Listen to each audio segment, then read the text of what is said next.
Mindaa kiyya waggaa 5 na dhowwatanii. Gariin ifa abdataa ansi maleen qabu yoom harkanaaf laataa yoom harkanaaf laataa. Yeroodhaaf maqaa kiyya himachuun barbaadu. Kanan dhaladheetti guddadhee jiituu magariituu Oromiyaa keessatti.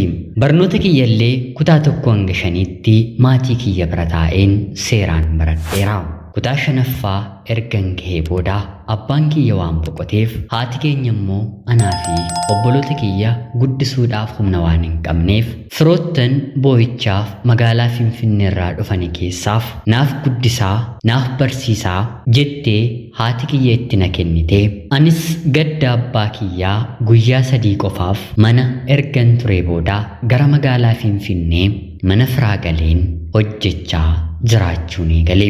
Yeroo abbaan kiyya boqotee kutaa 5ffaan baradha. Haa ta'uutii garuu maatiin gara magaalaa Finfinneetti na fudhatan waggaa 4 guutuu mana isaanii turus barnoota yoom na barsiistu jedhee yeroon gaafadhu ati afaan hin beektu barnoonni biyya kanaa siif hin galu kanaaf mana barumsaa deemtee kukkufuurra asuma mana keessa hojii yoo nuuf hojjette wayyaa gaafa ati mana kanaa baatu wanta ati barbaadde hin siif goonaa jedhanii na goyyomsanii. Sanaan booddeenis waggaa 1 ergan ture booda yoon ofiifillee ta'uu baadhee maatii koof hin ta'aa gara biyya hambaatti na ergaa jedheen hin gaafadhe. Yeroo sana isaanis maallaqni waggaa 5 mana kana keessa hojjette biyya hambaa si galchuu miti asuma gara biyya keettillee si galchee deebi'uuf hin danda'u jedhanii naaf deebisanii. Yeroo kana ture baay'iseen gadduu kan eegale. Hanga kanas gadi ba'een ollaa namoota naannoo dubbisuu haasawuu wal baruuf fedha waan hin qabneef eessayyuu hin deemtu naan jedhaniiti. Anis akkana ta'ee jiraachuu korra gara Rabbi na geessetti nan bada jedheen mana sanaa ba'ee. Waggaa 5 mana sana keessa turus afaan Amaariffaa garuu jecha tokkollee hin qabanne. Namumti afaan Oromoo beeku magaala kana keessa kan jiruyyuu natti hin fakkaatu. Manaa baheen daandii irra otoo hin deemuu akka tasaa dargaggeessa afaan Oromiffaadhaan bilbila taphachaa deemuun arge. Si dubbisuu barbaadeenii jedheen hin gaafadhe. Yeroo kanannis bilbila isaa haasofsiisee erga fixee booda obboleettii anaan beektaayii jedhee na gaafate. Yeroo kanaanis lakkii siin hin beeku afaanuma Oromoo haasaa daandiirra waan deemtuuf sa'aa dheeraa qofaa kiyya nama afaan beeku barbaadaa wantan deemaa tureef sittin dubbadhee waggaa 5 guutuu mana firaa galaan ture. Haati kiyya dursitee akkana barsiisaniif na fiddee haa ta'uutii garuu waggaa 5 guutuu wanta nan barsiifneef biyya hambaa na geessaa jedhee yeroon gaafadhu maallaqni waggaa 5 mana kana keessa hojjette biyya hambaa si geessuu miti biyya keettuu sin deebisuu jedhanii naaf deebisanii. Gariin ifa abdataa ansi maleen qabu yoom harkanaaf laataa yoom harkanaaf laataa. Sanaan aareen manaa baheen badee garan bakkan deemuun qabu jedheen deebiseefi. Yeroo kana innis tole homaa rakkoon qabu har'aaf mana kiyya bultee bor gara warra keetti sin gaggeessanaan jedhee taaksii na yaabsisee gara mana isaan deeme. Haadha manaa fi ijoollee 2 qaba. Kanaan galgala waa'ee kiyya otoo na qoratanii ganama gara buufata konkolaataa si gaggeessuun gara biyya keetti si erginaa jedhanii natti dubbatanii.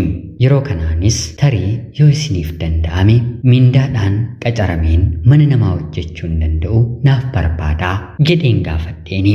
Yeroo kana haati manaan hojii kan dandeessu yoo ta'e ilmaan keenya akka obbolaa keetti to'achuu kan dandeessu yoo ta'e baatiidhaan maallaqaan kanaa siif kanfalla nutuu nama gaarii barbaanna nu waliin jiraachuu ni dandeessaa jettee na gaafatte. Anis gammadeen tolin jedhe. Baatii 3 mana sana keessa erga hojjedhee booda hiriyaa abbaa manaa kan ta'e waliin kan guddatan gaa'ela isaaniitiif immoo miinjee kan ture mana isaanii dhufuu jaallatu ija keessa na ilaaluu eegale. Kanaan dargaggeessi kunis mucaan kun barnoota barachuu jalqabdeetti taanaan maaliif sagantaa galgalaatiin ittiin fufsiistanii jedhee gaafataanii. Yeroo kana haati manaa nama kanaa dhiirri dubartii tokkoof yaaduu jalqabee jennaan waatu jira jechuudha. Qofaa baatee qofaa galtaa maaliif ofitti fudhattee hin barsiifatture jettee deebisteefi. Yeroo kanannis hanga kanaa ija kiyya irratti beekameera moo jedhee haadha manaatiin gaafata. Yeroo kana isheenis erga intalli mana kana dhuftee booda yeroo yerootiin mana keenya dhufuu jalqabdee anoo ture ergansi shakkee jettee deebisteefi.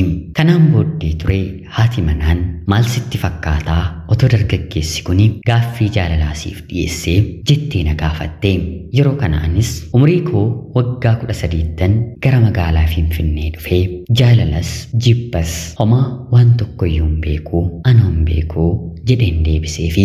Yeroo kanatti dubartiin kun dhala namaaf buddeenni carraadha. Keessumaa immoo dubartiin carraa ishee jiraatti. Tarii yoo siyaasofsiisuu barbaade waanuma amma natti dubbatte kana itti dubbadhu. Inni nama qulqulluu barbaada. Kana dura si'a 2 si'a 3 gaa'elatti seenuu barbaadee hin milkoofnee fi abdii kutee dhiiseeraa. Amma immoo lapheensaa sitti waan baname fakkaata. Guyyaa guyyaatiin kan durii malee manatti deebi'aa jira jettee na gorsite. Anis tole jedheen keessa kiyyatti rabbiin kadhachaa tarii yaa Waaqayyoo gatii tokko malee mana firaatti dafqaa kanan ture amma naaf kanfaluuf qophooftee ilaata jedheen obseen gammadeen keessa kootti eeguu jalqabe. Oolee buliinis dargaggeessi kun na haasofsiisuu eegale. Bifuma haati manaa na gorsiteen deebiin deebiseefi.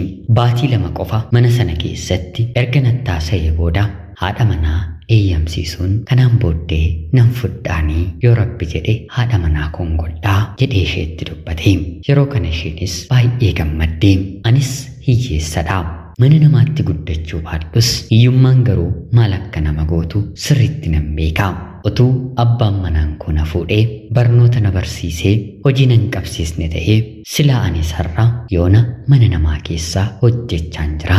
Maaloo dubartiin kun nama gadi jedhedha ol qabii jettee gorsiteenii abbaa manaa ishee waliin na eebbistee dargaggeessa kana waliin mana tokko keessaa waliin jiraachuu eegalle.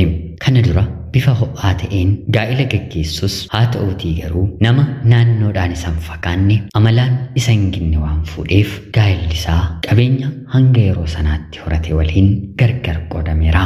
Haa ta'uutii garuu ammas qabeenya guddaa qaba. Gaa'elaaf baasii otoo hin baasiin hiriyoota isaa waamuun bifa ho'aa ta'een na uffisee na bareechee kana naaf hin malle akka naaf malu godhee gaa'ela ulfina qabuun mana tokko keessaa waliin jiraachuu eegalle. Jireenya koo waggaa hedduurraas boqonnaan argadhe. Kaleessa mana namaa hojjechaan ture har'a ofuma koof mana koo keessatti giiftii ta'een hojjetachuu eegale. Baatii 10 gaa'ela waliin raawwannetis ilma dhiiraan godhadhe. Waggaaf baatii 3 booddee ammas intala dubaraan argadhe. Waggaa 2f baatii 1 keessatti rabbi daa'ima 2 nuuf kenne. Kanaa ol ulfaachuu kanaa ol kabajamuun hin jiru mitire. Har'a ani jireenya gaariin qaba. Maatiin kaleessa na dhiiban firoottan koo garuu tokko 10ffaa jireenya koo har'a jiraachaan jiranii.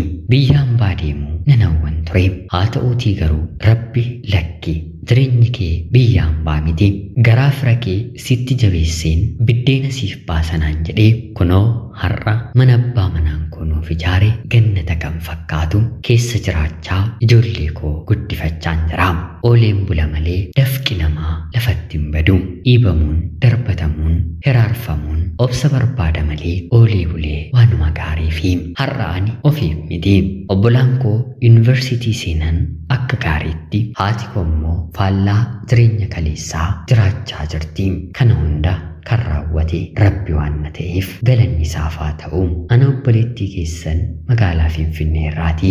Ulfaadhaa nagaatti galatoomaa. Gariin ifa abdataa si maleen qabu yoom harka naaf laata yoom harka naaf laata.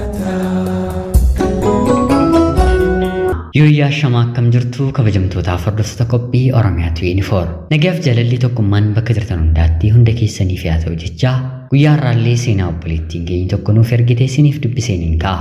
Akkasin irraa barattanii hubannoo cimaa ta'e tokko irraa argattan homaa shakkii tokko illee hin qabu. Obboleettii keenya seenaa kee kana nuuf qooduu keetiif guddaa galatoomi jecha kabajamtootaaf hordoftoonni qophii Oromiyaa 24 seenaa ishee dhaggeeffattan yaada keessan komentii jalatti qoodaaf jecha qophiin guyyaa har'aaf isiniif qabaddeen dhiyaadhallee kanuma fakkaatti. Hanga yoonaatti yeroo keessan naaf kennitanii dhaggeeffachaa turuu keessaniitiif illee guddaa galatoomaa jecha like, share fi subscribe gochuun akkana jajjabeessan illee kabajaan isiniin gaafadha. Akkanumallee xalayaa jaalalaa seenaa jireenyaa nama barsiisuu nama bashannansiisuu yoo qabaattan karaa telegiraamii karaa lakkoofsa bilbilaa kiyyaa duwwaa 937 irratti naa erguun irratti hirmaachuu ni dandeessu. Qopheessuuf qindeessuun isin waliin kanan ture ani gammachiista shoomeeti. Seenaa gara biraatiin guyyaa wareen walitti deebinutti bakka jirtan maraan turtii gaarii. Gariin ifa abdataa si maleen qabu yoo markanaaf laata.